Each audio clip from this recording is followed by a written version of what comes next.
Kumusta mga ka-59? Welcome back sa aking YouTube channel. Sa bidyong ito ay pag-uusapan naman natin ang ilan sa mga satellite office ng PNP Sosya. Kaya't kung ikaw ay interesado na malaman, ang bidyong ito ay para sa iyo. Kaya't panoorin mo hanggang dulo. Syempre, bago tayo mag-umpisa, muli, hinihikayat ko kayo na mag-like at mag-subscribe sa aking YouTube channel at pindutin ang notification bell para lagi kang updated sa mga bagong video na ilalabas ko. Kaya umpisahan na natin. Let's go!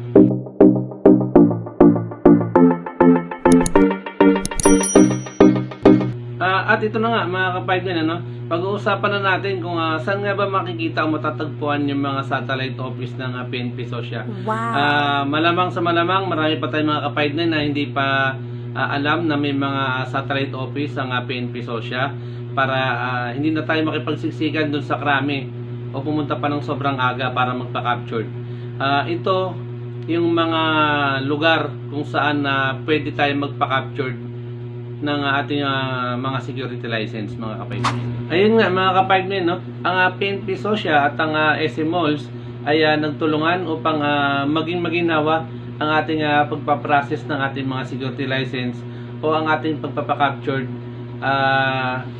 dahil sa ginawa nila mga satellite office para hindi na tayo makipagsiksikan doon sa krami o hindi na natin kailangan pumunta pa ng sobrang maaga sa krami para lang magpa-capture. Dahil sa mga satellite office, syempre may mga lugar na kung saan mas malalapit lang tayo, hindi natin kailangan pumunta.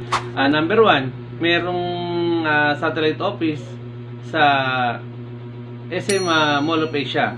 Ayun, kung ikaw ay taga Pasay o Parañaque, Las Piñas, syempre mas convenient, mas malapit, mas tipid sa oras, at mas makakatipid ka sa pamasahe, syempre mga ka-59, Ayun mga ka-59, number 2, merong satellite office ng PNP Sosya sa SM City, Manila. Kung ikaw ay taga Maynila, ayun, mas convenient na doon ka pumunta para hindi ka na makipagsiksikan pa sa krami. Diba? Mas tipid sa oras tayo doon mga ka-59.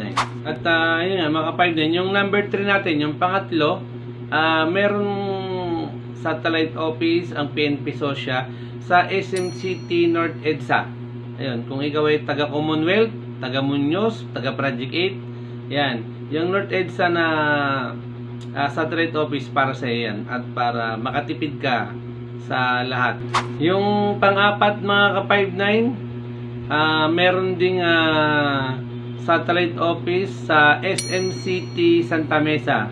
Ayun, kung ikaw ay taga Santa Mesa at yung mga medyo malalapit doon sa lugar na yon sa SM City Santa Mesa, ayun, doon na kayo magpa-capture, doon na kayo makipagsiksikan sa krami mga ka-59. Yung panglima natin mga ka-59, yung panglimang satellite office natin sa SM City Marikina.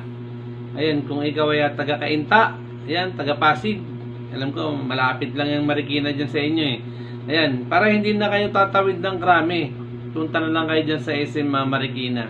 At siguradong makakapamasyal pa kayo pagkatapos yung magpa-captured mga ka-59. Ang pang-anim natin mga ka-59, may satellite office din ang PNP Sosya sa SM City Fairview. Ayun, kung ikaw ay taga Novaliches, taga North Caloocan, taga Bulacan, ayan, mas convenient, mas malapit, hindi mo na kailangan na suungin pa yung traffic sa Commonwealth papuntang Camp Crame. Ayun, mas makakatipid kayo sa lahat, sa oras, pamasahe, diba? Sa budget. Ayun mga ka-59. SM City Fairview kayo kung kayo ay taga Novaliches, North Caloocan at taga Bulacan. At ito nga mga ka-59, yung panglas natin, yung pang-pito. Meron ding satellite office sa SM City Bacoor dyan sa Cavite. Ayan, kung ikaw ay taga Bacoor, siyempre taga Tansa, taga Imos, taga Dasma. Ayan, shoutout dyan sa tropa sa Dasma.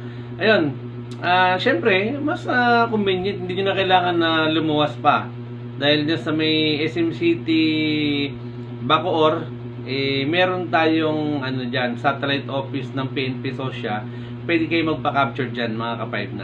At ayun nga mga ka-59, no? Hanggang dito na lang muna tayo. Sana nakatulong yung yung binigay ko sa inyong tip. Baka mas malalapit kayo dyan, di ba?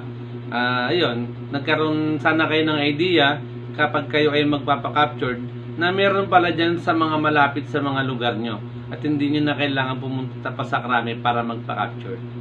Ayun mga ka-59, maraming salamat sa inyo. Mabuhay tayo at God bless sa ating lahat. Thank you.